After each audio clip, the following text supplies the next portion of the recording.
Welcome to Writers' Voices with Monica and Caroline. I'm your host, Monica Hadley, and with me is my mother and co-host, Caroline Kilborn. And good afternoon, everyone, and welcome. And, Mom, would you like to tell our listeners who our guest is today? Yes, I would.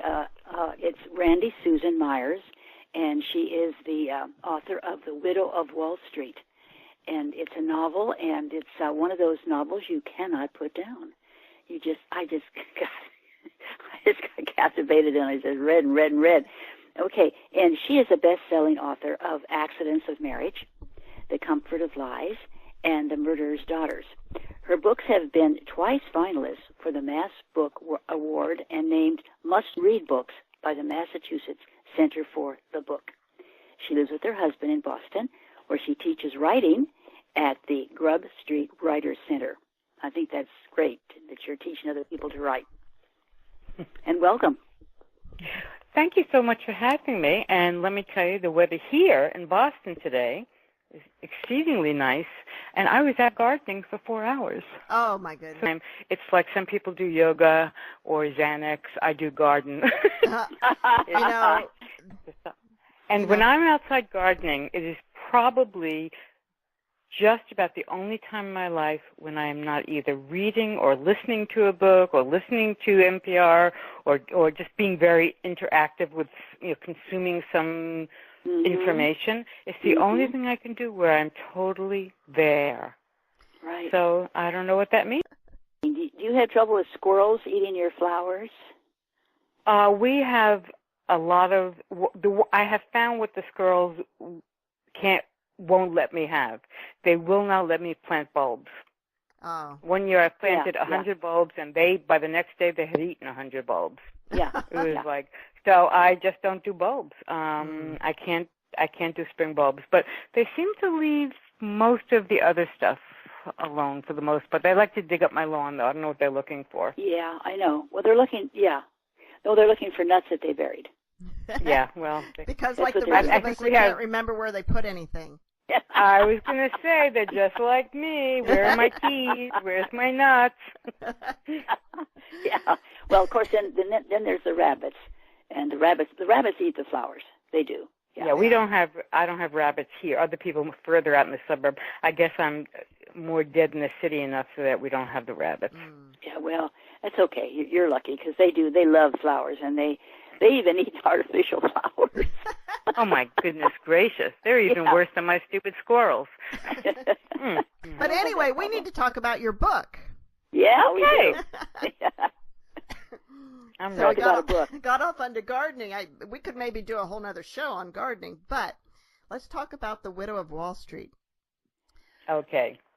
What made you decide to write this book? I know what the inspiration behind it was, a certain event in our recent national history. But why did you want to write about that from the wife's point of view? Yeah. As I was listening to the news as it was breaking and going on, I became just, certain news stories just grab you. And this one absolutely grabbed me, I don't know, for a number of reasons. And one thing is that I did work with criminals for a long time. And I kept thinking, I believed that Ruth Madoff did not know. I believed her when she said it. Don't ask, I don't know why, but I did. And I kept thinking, well, if she didn't know, what in the world is it like to have your whole world turn like that? To learn that everything that you thought you were living was a lie. I mean, even more than finding out, or maybe as much as finding out that your husband is a criminal, a thief of the highest order, it's also how do you look back and make sense of your past? Did it really happen? Was any of it true? And so I really wanted to write that, and I was doing a lot of research, and I, in fact, was lucky enough to meet Diana Enriquez, who wrote The Wizard of Lies, and she really helped me believe what I believed about the wife. And then as I was writing it, I thought, well, how about him? What was going through his head? And so that's was how The I ended Wizard up of Lies writing it. about Bernie Madoff? Yes. Diana Enriquez is a New York Times reporter. Well, I don't think she's with them anymore. And she was the only reporter who actually interviewed Madoff many times. Wow. And in fact, that book, which is a very, very big fat nonfiction book, was made into a movie, an HBO movie with Robert De Niro and Michelle Pfeiffer. And I read her book many, many, many times. She's a brilliant writer about money. That was her beat. And I felt like I was writing two books, which made sense because their marriage had two parts, his and hers. Right. And so that's what I was doing, writing his and hers. And so I did an enormous amount of research for the book. So in terms of the spine of the crime, that follows what I unearthed with my research, including reading court records. The marriage, so that was pretty much true to what I know. The marriage, on the other hand, is where I put my big old fiction hat on. Okay. And had a well, wonderful... you can't possibly, you never know for sure about that, but the wives in this situation must have wondered, when it was over, could I have done something to change this directory, conjecture? It must be really hard to accept that. I think it must be very hard to accept it, and it must be even more confusing when you see he has never admitted in real life, Bernie Madoff, when it actually started.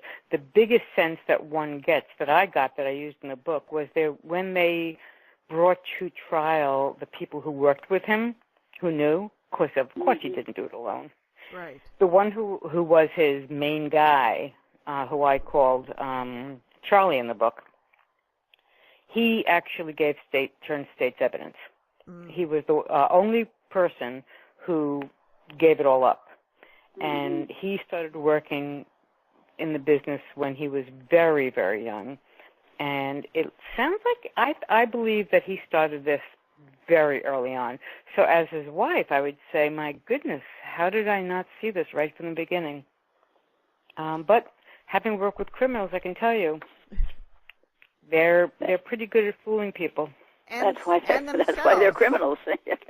I mean, in the Widow of Wall Street, it feels like Jake Pierce, the character who's styled after Bernie Madoff, really believed himself that he was going to make it all right someday.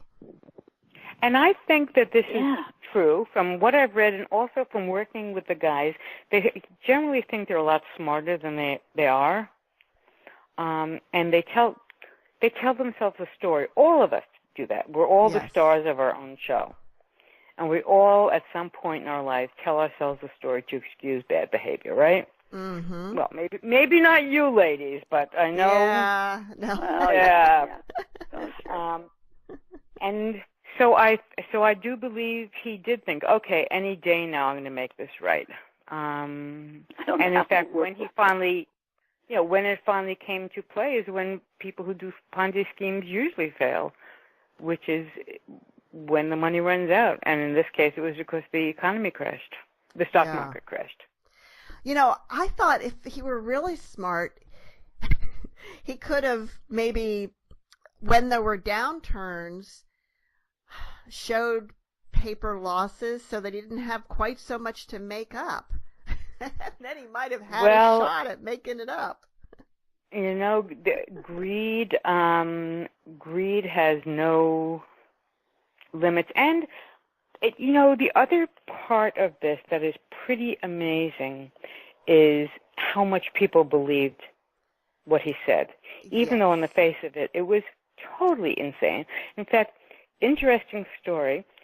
That won't give away any secrets, but because then the person won't be named. I was with my husband on, of all things, here we go back again, a garden tour in the neighborhood last weekend. It was wonderful. And one of the people, I end up yakking with everybody at their house, and as my husband's like, come on, because with him it's all about, finishing the task. So the people that I was talking with, blah, blah, blah, started talking, I'm a writer, da-da-da-da. Turns out one of their mothers was taken in by Madoff. Oh, boy. And was putting all of their children, her grandchildren's college money in it. And she called them up and said, guess what? It's 18% guaranteed. And they said, Mom, it's not possible. That's just not a possible thing. And they mitigated as much as they could, but they couldn't get her to take it out.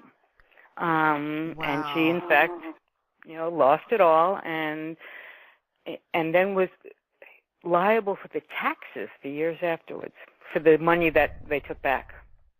Well, she never got the money because she never took it out. And that's why he couldn't, and why he got into trouble was that as the economy tanked, everybody wanted their money back. Yeah. And they wanted their profits, and they wanted to lock them in, and, well, we know what happened. And now the funny thing is, I mean, Bernie Madoff is like the one that we've all heard of, but these things happen all the time. All the time. I read probably about 10 books on different Ponzi schemes, including one that's called Ponzi, about the original Charles Ponzi. That's a brilliant book. And then I watched some documentaries on different Ponzi schemes. There are so many of them. They're going on right now. I was just Googling Ponzi schemes, and there was a recent Montoya up in Boston, like this year. Yes. Raymond Montoya. Mm-hmm. And when you come down to it, starting with, I'm not saying it was the only one, but the one it's named for, Charles Ponzi, his scheme in Boston, long ago, was also based on this idea that making people believe you can get magic. Yeah. It's kind of like the magic beans, from Jack and the Beanstalk. Really well, like they really say, if it sounds too good to be true. Could be true. It probably is too good to be true. Yeah. Exactly. We got to go by that. I'm trying to remember the name of one. There was one that happened, and I think it was a hedge fund. It was in the Boston area. It probably would have been in the early 2000s. And I had a client who was invested in it and got suspicious after a while because the guy's returns were so steady. And my client ended up drawing his money out, and then it did turn out to be a Ponzi scheme, and the client's family actually had to repay some of the money they drew out because it wasn't really theirs. Right, that's the whole thing that happened that got everybody so angry, because the people who took out the money early in the Madoff scheme had what was called a clawback. They had to give back everything but their original investment because it was ill-gotten gains. Right. Just because you think you earned it doesn't mean you really earned it. Yeah. And so it's very complicated. Yeah. It was a complicated book to write. It was interesting because on the one hand, I'm all of this stuff in my head about financial dealings. I had to, know what the right proper thing was to do, because you can't write about crime without knowing what's the legal thing. And I was reading things like stockbroker manuals from the 1950s and 60s, which I got to tell you, not as fascinating as it sounds. And then I had to translate it into, I wanted to then give it to the reader in ways that was not boring. But I had to understand it enough to then, feed it out in what I hoped were interesting ways. A fairly good understanding of how the stock market worked and how hedge funds work and so forth before you wrote this book?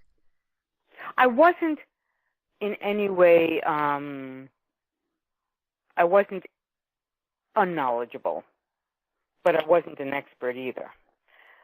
I had enough of an understanding so it wasn't like I was suddenly trying to understand nuclear physics or something, which would be like, whoa. I had an interest in it. I had belonged to a money club.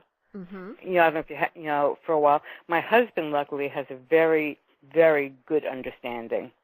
and so I could call him up at any given time and say, "Remind me again what shorting a stock is." But I did understand the nomenclature, and it is like many things that you research when you're writing. Like, for instance, in the Accidents of Marriage, I had to really learn about traumatic brain injury. So I do have the ability to immerse myself, do the research, find it fascinating, and then feed it out in little nuggets. And then, like, you learn anything like that, I then forget most of it the minute the book is published. Oh, right. And make room for the next thing that I'm going to be learning. But I do find it, I have learned this in writing, you must find the topic interesting. Well, I have a very good understanding of that subject matter because my accounting firm actually, we had hedge funds as clients. We did accounting. Oh my God, I didn't know you had accounting firms. Yeah. And I know, and I even understand, what kind of things are subject to government audits and which ones aren't, and the SEC rules and stuff. So I understand all of it.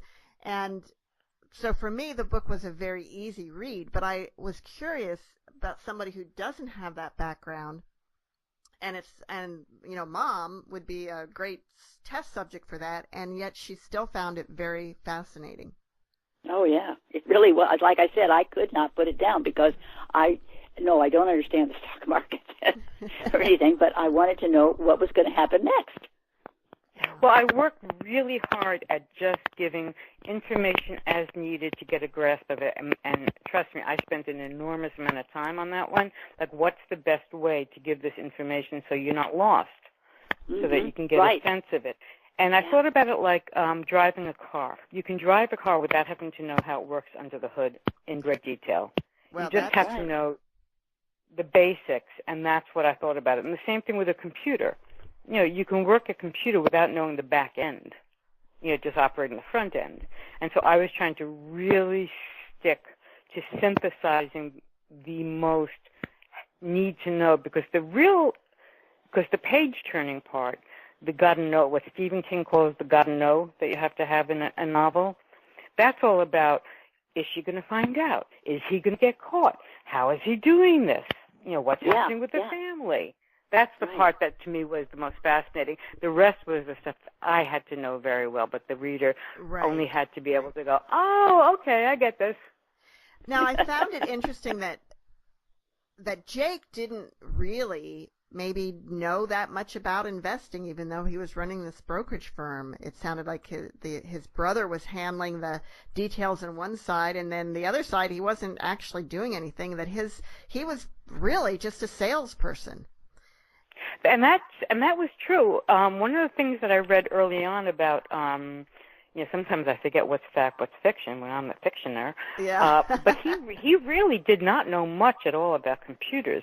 So when he was saying he did it alone, there were people who were saying he doesn't even barely know how to turn on a computer. There's no way. His own daughter told him that, didn't she? She just couldn't believe. Yeah.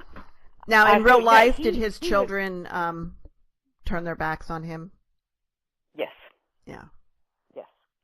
Turn their backs, turn to everything as it happened in that scene where he says, except for that he had two boys, but in terms of what happened to the children, that is different than my fiction, but the germ of all the emotion is there.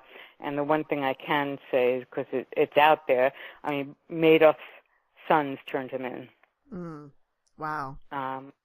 So, this is to me, this was a true Shakespearean tragedy. Yeah. In the way of the falling of the family patriarch. Just boom. Mm-hmm. He was not. So many of these people, once they get into that, they're not learning how to invest. They're learning how to invest you into giving them your money. Wow. Right. He was good at that. Yeah, he sure was.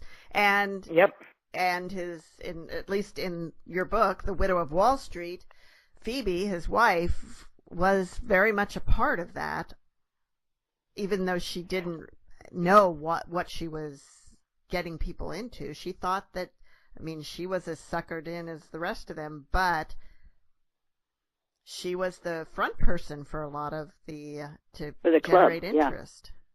Yeah, she was used to bring people in. I mean, he trained her how to do that. And she didn't. She thought she was giving people a good investment. Yeah. I mean, the interesting thing in real life is that none of their money was, of course, with this. None, their son's money was in it, but theirs wasn't. They were with, whatever, Fidelity or whatever. I mean, of course, he's not going to invest their money. Now, did the sons Did they ever recover? Did they both work for the company like the children did in your book? Yes. Okay. They both worked for the company. They were both told to stay away from the wealth management fund. So they worked in the stock brokerage. Mm-hmm. They were forbidden to be involved with which in some ways you could see as maybe that was Madoff's way of being fatherly, not letting them near the, it's very strange, but they were, you wouldn't think he'd want them to put their money in it either. Well, I guess you can't say how do you say that? But they were totally, they worked there, that was basically their only careers, and they had tragic ends. One committed suicide, and one who had lymphoma while, before the business was found to be phony, he then ended up dying from that.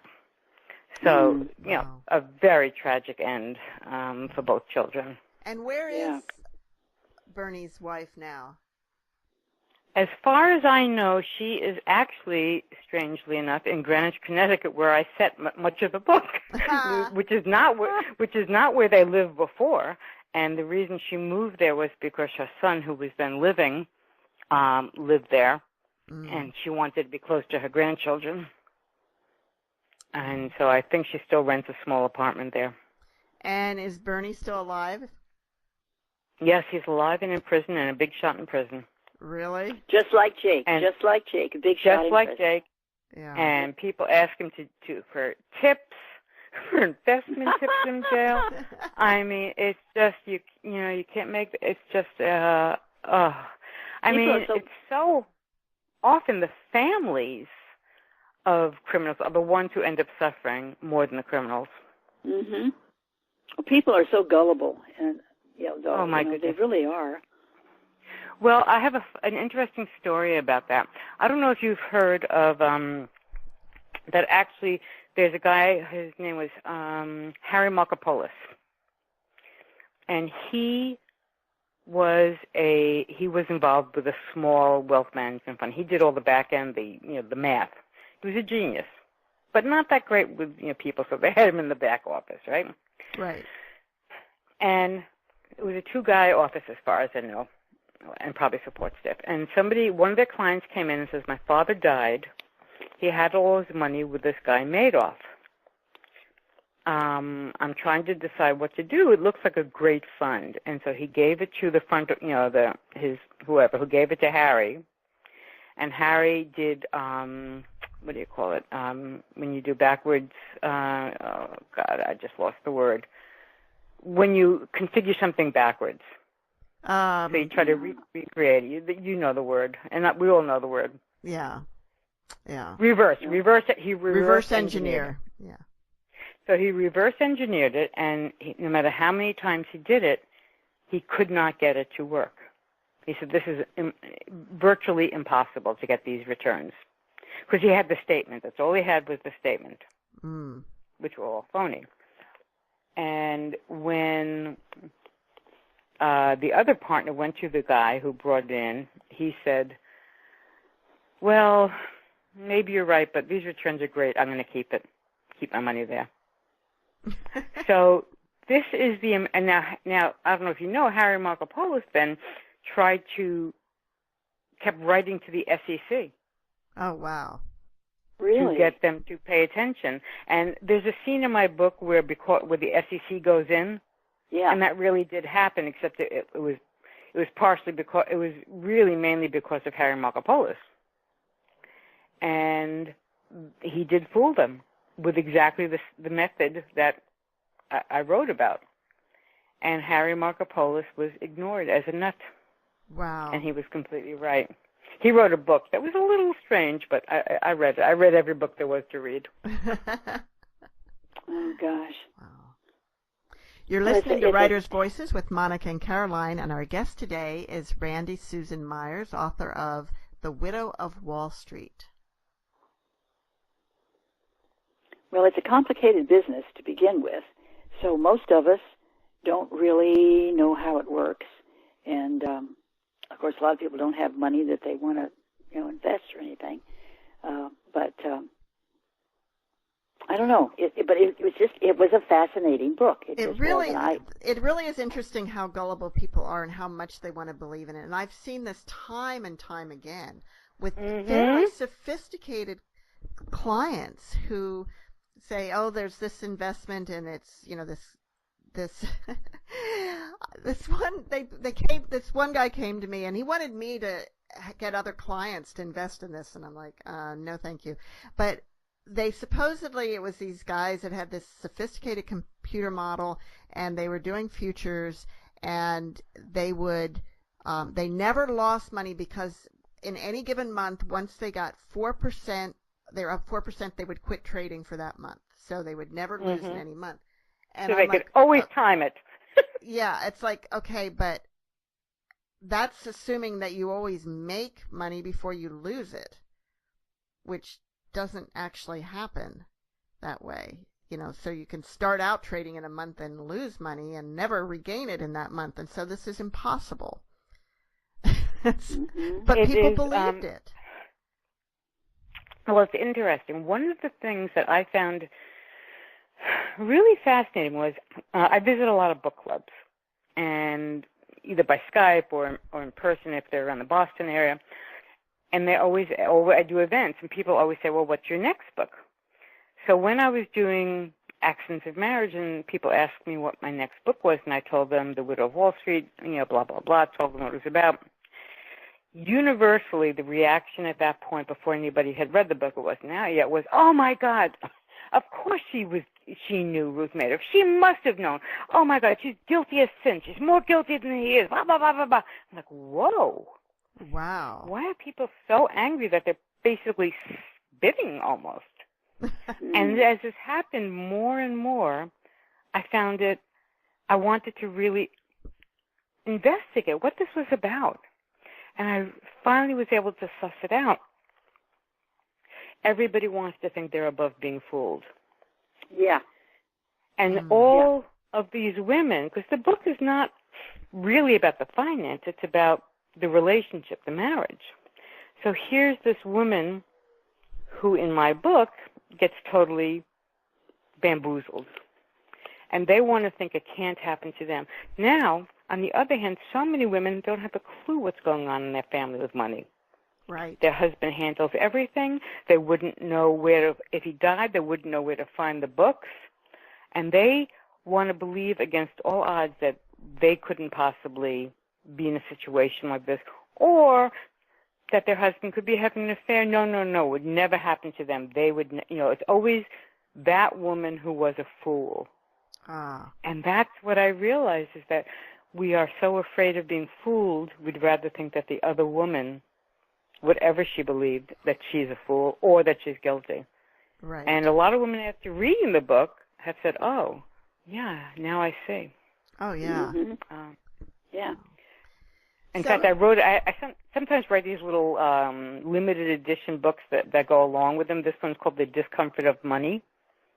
And it's about my views on money, women and money, what are the 10 things women should... I have a friend, a woman, who owns a wealth management fund, and she wrote some stuff for me about what are the 10 things women should know. Because, I think women need to educate themselves. Mm.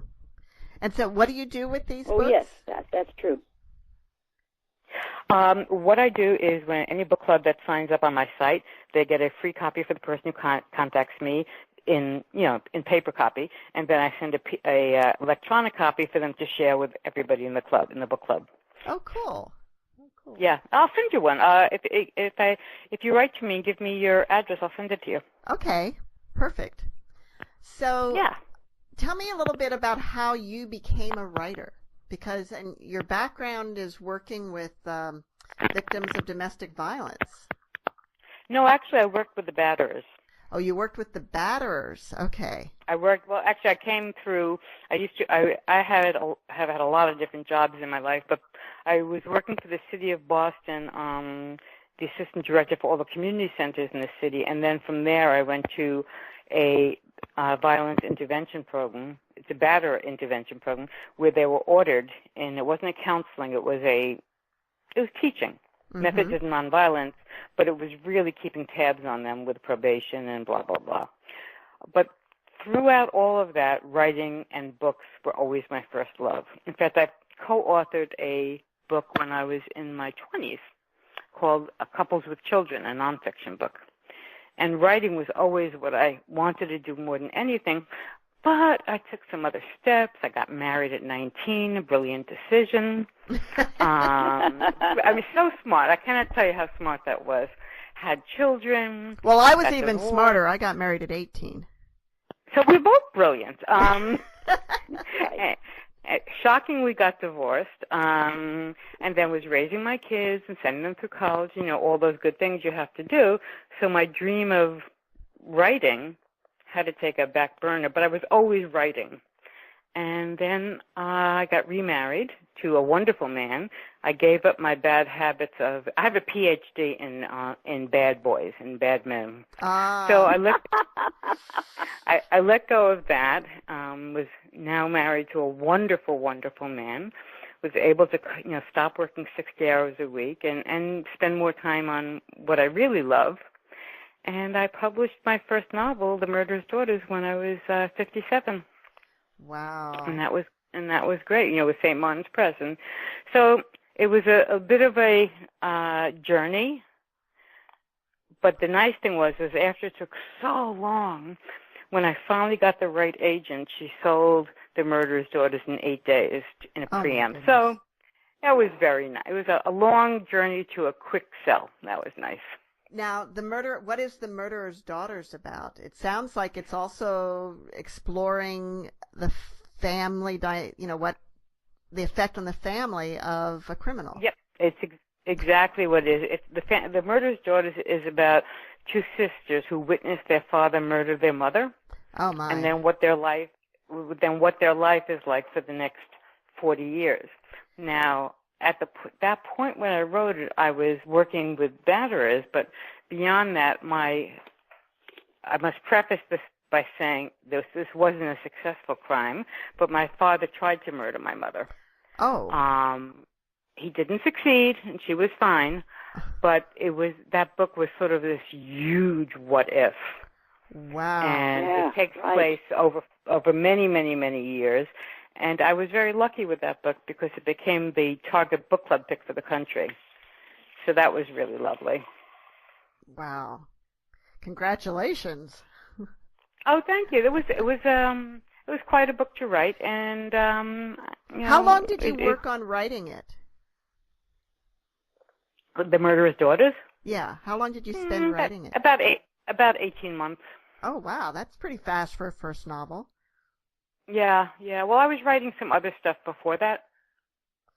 So did you write other novels that you did not try to publish, or that you did try and were not able to publish? I did have novels that thank God were not published. But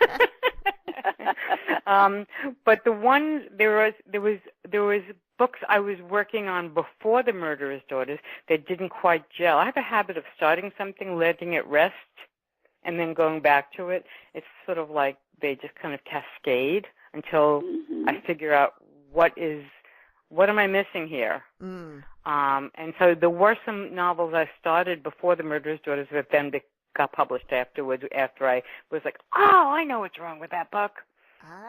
Because I won't let it out of my hands until I'm sure that I've hit my own personal sweet spot. So what is The Comfort of Lies about? The Comfort of Lies is about 3 women all involved in one young child. The woman who gave birth to the child, the woman who adopted the child, and the woman who didn't know that her husband had fathered the child. Oh. And all three lives collide suddenly. Oh, I bet that's interesting. And we also have so we have all three women's point of view, and then because it demanded it was screaming at me, it was yelling at me. For a while, we have the point of view of the man, the father. Wow. And then all three families somehow not come together like living together, but they are all, they intersect very strongly, and we don't know what's going to happen. That sounds fascinating. And how old was the child in this story? 6. Oh, so they didn't really have to. It wasn't like they were a teenager or beyond that they had to deal with this. So. Okay. Well, actually, I ended up. This is an interesting story. When I wrote that book, I had an epilogue, so that you could see what where the child was many years later. Oh, good. And my editor at the time was like, "Oh, I don't think so," and I didn't fight for it like I usually fight. So now I have up on my website the epilogue for anybody who wants to read it. Okay. Because I needed to know what was happening with her. I became so invested in that child. Well, of course. I really, really needed to know how she was doing. Wow. Well, the whole thing was about that child's life. I mean, yes, from different points of view, and everybody, having different reactions to her, including the father she had never met. Yeah. So that was an interesting book to write. Yeah. I'll bet. And Accidents of Marriage, I got the impression that was about a traumatic brain injury that occurred and how that impacted Well, it's a marriage. Actually about what happened. Every action has a reaction, and what happens when the man's emotional instability, or emotional abuse. I mean, basically think of the guy who, when he loses his temper, starts yelling and screaming. Might be perfectly lovely the rest of the time, but there you are driving along and well, what happens if it causes an accident that severely injures the wife? Oh. And that's told from the point of view of the husband, the wife, and the 16-year-old daughter, who ends up having to do a lot of care of the family of three. There are 3 children in the family. Oh, wow. And that one was really something for me, because it takes us through the different stages of traumatic brain injury. And I've heard from a lot of people who have survived traumatic brain injury asking me if I went through it, because they felt like I hit it just right. So that made me feel wonderful. That's quite a compliment, yes, indeed. Yeah. They asked me if I was a nurse who worked with people. You certainly like to deal with complex situations. I do. I really do. Maybe you like to write them so you don't have to live them. Well, I gave up drama in my life for drama on the page. Good for you. And good. I do think that in order to be a good writer, this is my own personal opinion, that like when people who drink while they write or any, I don't drink hardly. I just don't do those things. My idea of a fun night home is, eating chili with my husband while we watch all the reruns of Frasier or something. Yeah. So you're not a wild woman. Oh my goodness, no. Gardening for too many hours while my husband's saying, "Come in and drink water," is probably as wild as I get. Well, there's enough wild situations in the world that you can write about that you don't have to live them. Yes. Oh, yes, that's for sure. And writing soothes me. It really does. I did have a hard upbringing. I came up hard, my sister and I.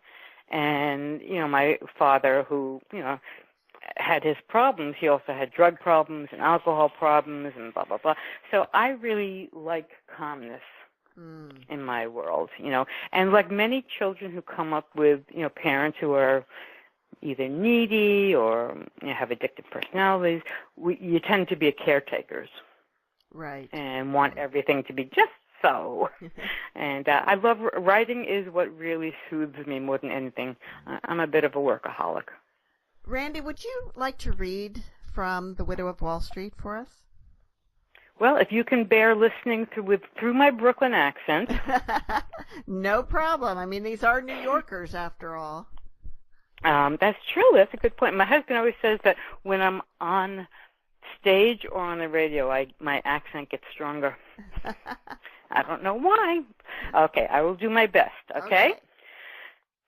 And this is the first chapter, and just so you know what I do for public readings, I take the chapter and I abridge it so that you get the full sweep of it without having to listen to a long time. So a lot of the description is gone, okay? Okay. Phoebe never hated her husband more than when she visited him in prison. She arrived at the grimy motel close to midnight. So many never envisioned experiences, riding a dingy Greyhound bus, drowning ramen noodles in a coffee maker, choosing clothes to wear to Raybrook Federal Correction Institution, and then envisioning the choice through her husband's eyes. Each month, Jake became more of an albatross, and yet, even now, through tooth-grinding anger, Phoebe still seeked his approving smile and the satisfaction of soothing his melancholy. Phoebe worried how long she would, continue making this trip. Come on, stay longer. She dreaded hearing those words Jake repeated every visit. Otherwise, come Saturday and Sunday, not just for a measly few hours. She'd stare, just as she had before, silent, hoping her eyes might express her true feelings. Screw yourself, Jake. Her husband, once a titan, a god, now whines like a child. What she said, a few hours is plenty. What she didn't say, 2 days would kill me. What he said, getting out after 3 hours must be nice. What he probably meant, I hate you for being free. What she said, staying here must be hard. What she didn't say, leaving is deliverance from you. Then she changed the topic. In their world of off-limit issues, the kids, Jake's guilt, her lack of money, not knowing this man, this fraud of a husband who steamrolled over her desperation to unravel the tangled skein of their past. She carried her laptop to bed. Messages from frightening strangers stuffed her inbox. The distraught and inflamed Jake haters found Phoebe no matter how many times she changed her email provider. She tried holding back, but unable to resist, she opened prisonmessages.com.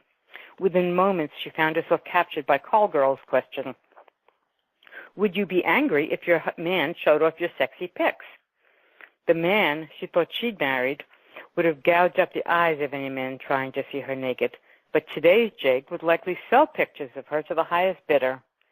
Like a man vowing to stay off porn sites, she slammed her laptop closed. 10 minutes later, she reopened it, unwrapping a packet of peanut butter crackers as she waited for the machine to come fully alive.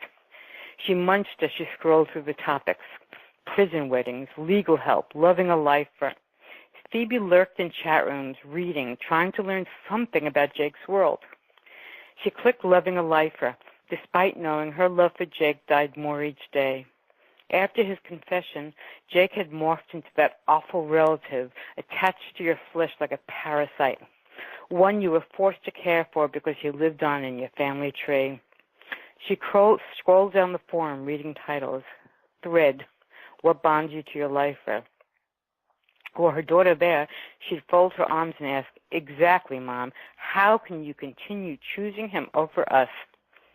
Phoebe would again beg her daughter to understand why leaving Jake alone, pummeled by a world's anger, seemed like kicking him as he lay on the ground. Jake could only lean on her. She became his security blanket. He became her prison. Thread, I am exhausted. Yes, they were all tired of facing their angry men on visiting days. Tired of their locked-up men's desperation boiled with resentment, these overly sensitive men offended by their need for women living on the outside. They exhausted their women, these men. Thread, what are the best traits of your lifer? Inexhaustible stores of these women's love dust sprinkled the screen. Despite having committed crimes so awful they received life sentences, these men still inspired their women to enumerate their good qualities. Had they forgiven them their murders, their rapes, their thieving? Jake swore no singular moment had marked the beginning of his thievery, but he lied. Everything began somewhere. He hadn't slipped into this Byzantine plot. His had been no banana peel of a crime. And now he talked about the guys. People imagine prisons as all fear and knives, but the truth didn't unfold so tough. These guys, they cooked. They shared books. They were his goddamn buddies. Her entire marriage, she battled against being known only as Jake's wife. Now, she feared the battle could be over for good. Phoebe had become two almost spectral things, a widow to a living man and a childless mother. And that's the prologue. And oh boy, yep, that gets you right in. Thank Now, you. her Thank you. early life I found very interesting. And did you have to do much research about, what life would have been like in that neighborhood, in that area for someone in her type of family? Well, I grew up in Brooklyn, Okay. so big advantage for me, right? Yes. And I wasn't as old as the character, but I wasn't that much younger. So I had those two things there. Plus, I did what I always do when I'm writing a book. I go to the neighborhood, and I drive around until I find the house I want it to be in. So I actually always find my characters' houses. So my husband and I took a trip to Brooklyn. We went up and down the streets in that neighborhood, which is very close to where I grew up, and took pictures I have that street's a real street, and I described it exactly as it is, and so that was not that hard. In terms of getting in touch, though, with exactly what was happening then, one of the things I like to do is to go to first sources, by which I mean not sticking to the computer. Mm-hmm. I go on eBay, and I bought a ton of magazines from all the decades I followed. Because when you get those old Life magazines and the New York Post and the Vogues and all of those things, you get to really see the ads and everything exactly as it was. It's much more accurate than just going to Pinterest. Although I do my own Pinterest too. And then I buy old books and I watch old movies, and I really immerse myself in that time. And then there's these books that are just wonderful from the New York Times that I always use, called The Times of the 60s, The Times of the 70s, The Times of the 80s, and it has the articles, the top news articles of the arts, the entertainment, in terms of money, what's going on. So I really did a lot of research to make sure that I got it right, because I've read books where they get it wrong, and it makes me insane. Interesting. So how much time do you spend researching compared to writing? Is it like 1/3, 2/3, or 1/4, 3/4? Probably about maybe like 1/4, 3/4. Yeah. I mean, I have to limit myself because honestly, and so many writers are like this. We're all like this. Yeah, we have to force ourselves to. Because basically, you're calling reading work, and if you love to read, and I love researching, and even when it's not a topic I find super fascinating, like, for instance, like when I had to really dig deep into the crime and the stockbroker, I write myself reports. So I take all the information, I put it into a 3-leaf binder, and then I take out the most important things and I write myself a little book on it so that I have it there. And that's how it gets into my thick skull, by writing it down. Wow. As you're doing this research, do you come up with ideas for other stories, other books? Oh, I'm always having ideas. I have a whole file of books I will write if I don't die soon, because I have so many different ideas. Finding ideas is never my problem. Although sometimes I start a book and I put it aside because it doesn't feel right. I've written as much as like 6 chapters and said, nope, not feeling it. Really? So sometimes you have a false start that you might go back to or you might not. Wow. But I have to wait for ideas to grab me. Now, are you one of these writers who will write very, very quickly and then go back later to do edits, or do you write more slowly and edit as you write? No, I'm a fast writer who then goes back and edits because I'm not somebody who like agonizes over each sentence. I like to write the fast, sloppy first draft, get down the bones, because I love revision. I really love revision, but I like doing revision in layers. So I have my first draft, then I do my macro edit, then I do a little more intense, and then I start working for the beauty of the sentences, and then I do, all up until I'm doing my 10 times what I call the dental draft, where I'm picking out every little tiny piece of plaque and, getting it just right. And so is there one of those steps that you prefer to the others? That's a really interesting question. Each one has its its fun and its not fun parts.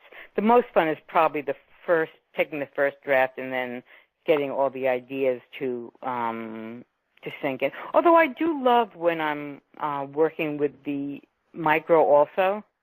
So each one has its joy. Each one gets to a point where you're like, I'm going to kill myself if I have to see these one more time. And my husband's always like, how can you read that same book so many times? And Randy, do you always know how the story is going to end before you start writing? No, I'm a tremendous outliner. I am a big believer in putting down some structure so I can use my imagination, but I generally do not know the very end. That culminates, and the ending is like me walking around 1,000 times trying to hit it. I have a sense of where it's going, but the absolute culmination comes, like for instance, with The Murderer's Daughters, I wrote the first 3/4, not slow, but not fast. And then I didn't know what I was going to do, how I was going to put the end of that book together. And I walked and then suddenly, boom, it all came to me. And I wrote the final quarter in probably 3 weeks of just a flash. Whoa. So it's generally, the characters are living so deeply inside me. I don't know in the beginning what those characters are going to really do in the end, because I set them up in some horrible situation, and then I have to figure out how am I going to get them out of this.